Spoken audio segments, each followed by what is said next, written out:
Hey everyone, and welcome back to another video. Today I'm going to give you a run through Battle for Azeroth, the faction conflict, the different content that each faction are going to have, and the new features of the expansion in this video, which has been sponsored by Blizzard. So this is also going to be a great video to throw at friends who are a bit out of the loop with the game. This will get them caught up with BFA dead quick. Okay, so Battle for Azeroth is defined by the faction war between the Alliance and the Horde. Although, if you ask many of us, there's something far darker beneath the surface, and the Battle for Azeroth might be a bit more literal than you may first think. So, we stopped Sargeras' Burning Crusade, but in his last act before imprisonment, he plunged his sword deep into Azeroth. Now, as was revealed in Legion, Azeroth contains a Titan world soul. And not just any world soul, Azeroth is the most powerful Titan in existence. But perhaps not for long, because the wound inflicted by Sargeras has gravely wounded her, causing Azerite, the lifeblood of the Titan, to seep up to the surface and crystallize. Azerite is a tremendously powerful source of energy. It's something that the Horde were very quick to notice. Of course, the Alliance spy network was not too far behind the Horde, and as the weeks rolled by, both factions skirmished for control of the new resource. Sylvanas, War Chief of the Horde, is determined to get the Azerite first, though. She believes that no peace will last and that war is inevitable, and that she therefore should take the initiative and strike first. So she, along with Varrock Sarfang, lead the Horde war machine north to conquer Darkshore, and then, of course, the Night Elf capital of Darnassus. It mostly goes to plan, however, Sylvanas misjudges their character, and when confronted with their continued defiance, she decides to burn the World Tree, killing many. The Alliance soon retaliates, launching an attack on the Undercity that ends with the city being devastated by Blight, with heavy losses on both sides. Then both leaders, they return home and they have to plan their next move, which leads us straight into the Battle for Azeroth expansion content. So, with both sides now almost fully owning their respective continents, it's become clear to both Anduin and Sylvanas that they need a big navy. So, for the Horde, that means traveling to Zandalar and helping out the Zandalari trolls in the hopes that they will join the Horde. Meanwhile, the Alliance decides to seek the aid of Kulturas, a powerful island nation that is the homeland of Jaina, of course one of the Alliance's most powerful heroes, who is back in a big way in this expansion.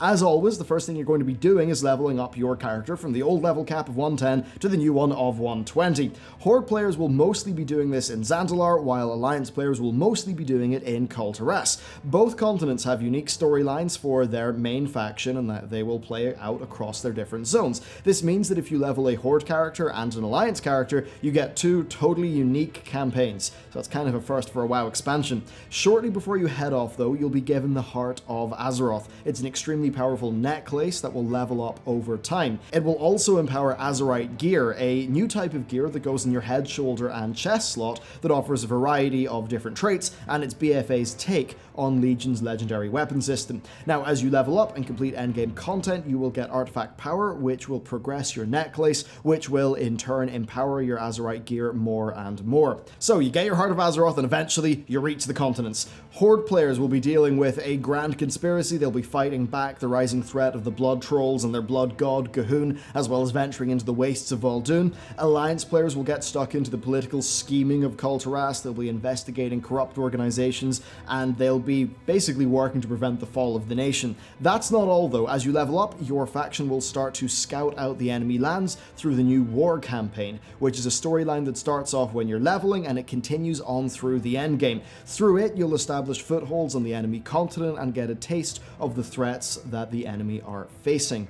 This is great because both continents are very different. Zandalar is full of lush jungle, swamps, deserts, while Kulturas has got pirate coves, sprawling grasslands, and big haunted forests, so there's a lot to see in this expansion. Now, as you level up, you'll unlock a wholly new game feature, Island Expeditions. So Azerite is appearing all over the planet, including on the numerous uncharted islands that dot the Great Sea. On Island Expeditions, you and two other players will travel to these islands in search of Azerite. Of course, the other faction wants the Azerite too, so you're not going to be alone. You're actually going to be facing off against 3 AI opponents when doing normal, heroic, and mythic Island Expeditions, or 3 real players if you're doing the PvP mode. Now, the AI opponents form different teams, with each team employing different strategies to defeat you, and Blizzard has made a whole new AI system that makes them quite different feeling and fun to fight. Both teams will be racing to get as much Azerite as they can, but the island layouts change every time. This means the teams have got to adapt and learn on the fly if they're going to prosper, and that makes it some of the most replayable content in the game, especially on PvP and Mythic mode where it really starts to get a lot more intense. Then, as always with the WoW expansion, we get a new set of dungeons, with many of them being available while leveling. So through the dungeons and the island expeditions and the zones, you'll eventually hit level 120 and you'll begin the endgame. Of course, like with all expansions, the endgame will heavily be featuring dungeons and raids. However, Battle for Azeroth shakes it up with two new systems, the island expeditions that we covered and also warfronts. Now, island expeditions will be an important part of artifact power in this expansion's endgame and will be one of the main ways that you'll be getting that resource and empowering your Heart of Azeroth neck.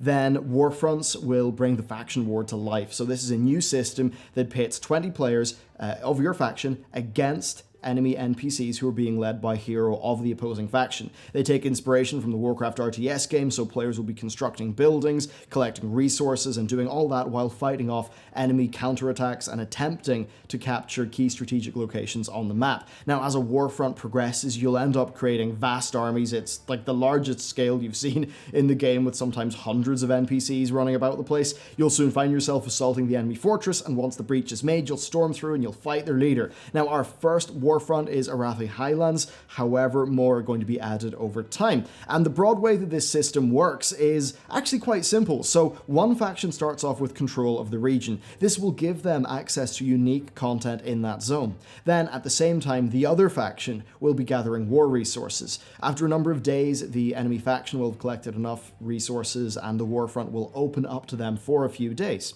Now, once that time has passed, they will have won the warfront and they will have control of the zone, which gives them access to the content within the zone. At that point, it will be on your team to supply your war effort to take back the warfront. So overall, they'll be changing hands regularly, giving players of both factions access to the content. So at Endgame, you'll be doing dungeons, raids, island expeditions, and warfronts. And then, of course, on top of that, we still have world quests, which return in Battle for Azeroth. And actually, once you've completed enough of your war campaign, you'll be able to do world quests in the other faction's continent, which really opens up the world quite a lot at Endgame, giving you a lot to do. Now, this works great with the new war mode that has been added. So with this, you can flag yourself for PvP content. You can do this in Stormwind and Orgrimmar, and it will phase you into a PvP version of the world. You'll also get some new war mode talents, and you can pretty much just go and take the fight to the enemy for conquest and honor.